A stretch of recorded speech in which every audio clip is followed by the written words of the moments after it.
Ya, Anda kembali menyaksikan debat publik kedua calon wali kota dan calon wakil wali kota Jayapura 2024. Dan kita juga sudah kehadiran panelis kita yang kelima yang tadi belum sempat kita sapa terlebih dahulu Dr. Y. Gabriel Maniagasi, Esos MSI, dosen FISIP Universitas Cendrawasih.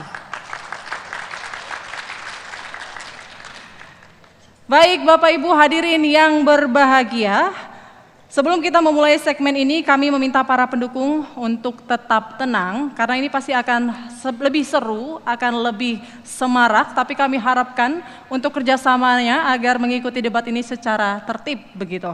Baik, dan kami juga mengingatkan untuk calon wali kota dan wakil wali kota, pertanyaannya harus sesuai tema. Jika ada singkatan, akronim, mohon dijelaskan terlebih dahulu. Baik, kita akan memulai segmen ini sesuai dengan urutan kesempatan pertama yang akan diberikan adalah pada nomor urut 4 yang akan bertanya kepada pasangan calon nomor urut 1. Boleh silakan Bapak untuk naik, maju ke podium. Baik, pasangan calon nomor urut 4 akan memberikan pertanyaan kepada pasangan calon nomor urut 1. Waktu Anda 1 menit, Bapak, dimulai dari Bapak berbicara. Baik, saya yang tanya. Dan saya begini. Terjadinya korupsi itu karena penyalahgunaan daripada kepala daerah dengan jajarannya. Nah, tapi kadang juga korupsi terjadi ke intervensi pihak luar. Misalnya ada budaya balas jasa terhadap orang-orang tertentu yang mungkin mengawal pasangan itu. Nah, pertanyaan saya, bagaimana komitmen saudara untuk mencegah hal ini? Demikian, terima kasih. Baik, sudah cukup? Cukup. Baik, silahkan pasangan calon nomor urut 1 menjawab. Waktu Anda 1 menit dimulai dari Anda berbicara. Korupsi adalah sesuatu hal yang momok bagi bangsa ini. Dan korupsi juga terjadi di mana-mana dalam berbagai level, tingkatan, dari Sabang sampai Merauke. Karena itu bagi pasangan nomor urut 1, tidak ada toleransi bagi yang korupsi. Yang salah tetap diberikan sanksi. Tetapi demikian, kita punya ada langkah dan upaya pencegahan yang harus kita lakukan. Saat ini bahkan sudah beberapa tahun terakhir, kita sudah memulai yang disebut dengan namanya Monitoring Center for Prevention, MCP, dalam 8 area. Itulah bagian mencegah, sehingga kita akan mengoptimalkan langkah-langkah pencegahan korupsi. Kalau seperti itu maka kita optimalkan, kita punya optimisme itu. Mohon terjadi. maaf Bapak, waktunya habis. Kami persilahkan untuk paslon nomor urut 4 menanggapi. Waktu Anda 1 menit dimulai dari Anda berbicara. Iya, makasih diskusinya, terima kasih. Jawabannya begini, pasangan 4 memastikan bahwa kami tidak punya jaringan bisnis. Yang kedua, bahwa kami akan tegakkan hukum seoptimal mungkin. Yang ketiga adalah melakukan pelelangan transparansi dengan e-katalog, e-lelang, ya, sehingga mereka yang ingin melakukan kecurangan ketahuan di situ. Kelima, melakukan rekrutan ASN dengan sistem atau pejabat P3K misalnya dengan OPD dan sistem merit system. Untuk mereka kita tempatkan sesuai dengan porsi dan kualitasnya agar mereka betul-betul kompetensi dalam bidangnya tanpa melakukan kecurangan. Dan terakhir, hukum harus ditegakkan, siapapun harus ditindak. Demikian dan terima kasih. Masih ada waktu, sudah cukup? Saya kira cukup. Baik, mohon tenang. Selanjutnya kita persilahkan untuk pasangan calon nomor urut 1 merespon kembali. Waktu Anda 1 menit dimulai dari Anda berbicara. Baik, pengadaan barang dan jasa adalah salah satu aspek dalam rangka ataupun terjadinya korupsi. Tetapi masih banyak aspek yang lainnya. Karena itu bicara pengadaan barang dan jasa sudah ada aturannya. Semua wajib untuk lelang. Karena itu pasangan nomor urut 1 tetap komitmen konsisten menegakkan aturan. Karena kami punya 6 budaya kerja berintegritas di pemerintah Kota Jayapura yang sudah kami lakukan. Tertib administrasi, tertib aturan, bebas korupsi,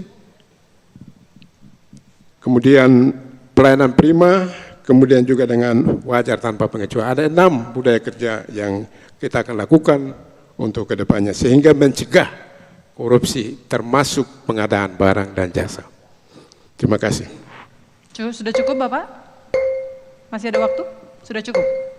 Baik, terima kasih.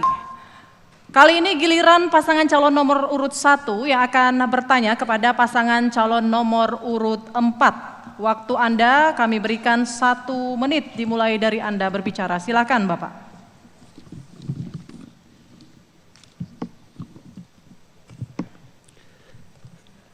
Terima kasih. Berbicara tentang merawat kebangsaan dan keutuhan NKRI adalah juga berbicara tentang wawasan kebangsaan.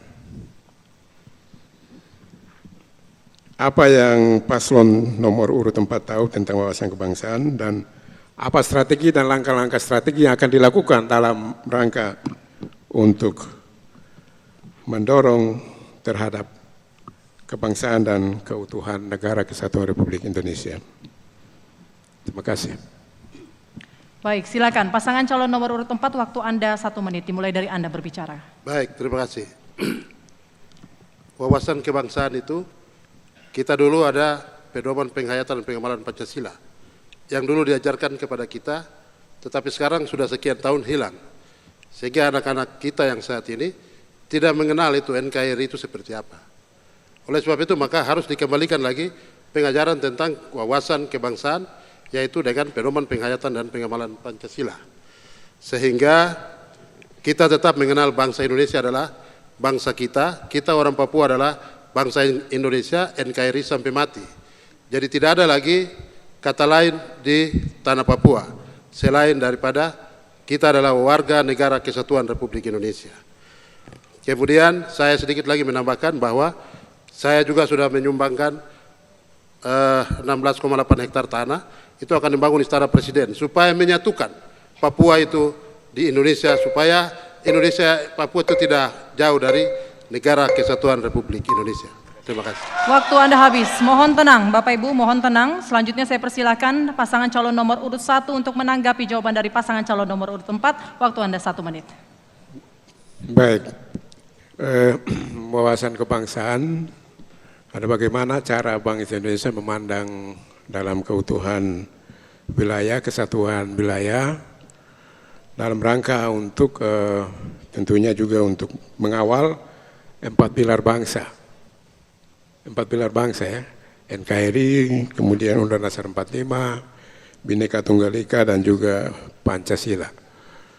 Karena itu menurut kami ke depan selain yang tadi disampaikan, tetapi juga harus kita mendorong bagaimana generasi muda kita dengan menanamkan supaya merasa memiliki kebangsaan itu sejak usia dini, termasuk juga kita melakukan seperti pembauran kebangsaan ataupun juga karnaval, festival dan sebagainya untuk mempererat persatuan dan kesatuan. Terima kasih.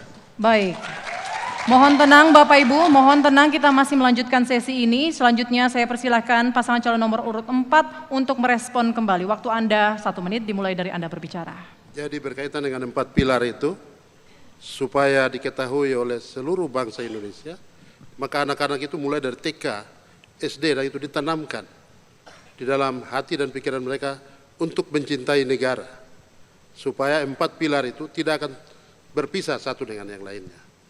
Oleh sebab itu maka untuk saya kembali lagi tadi bahwa pedoman penghayatan pengamalan Pancasila itu penting sekali dikembalikan lagi untuk diajarkan kepada anak-anak mulai dari SD, SMP, SMA untuk mencintai negara kesatuan Republik Indonesia.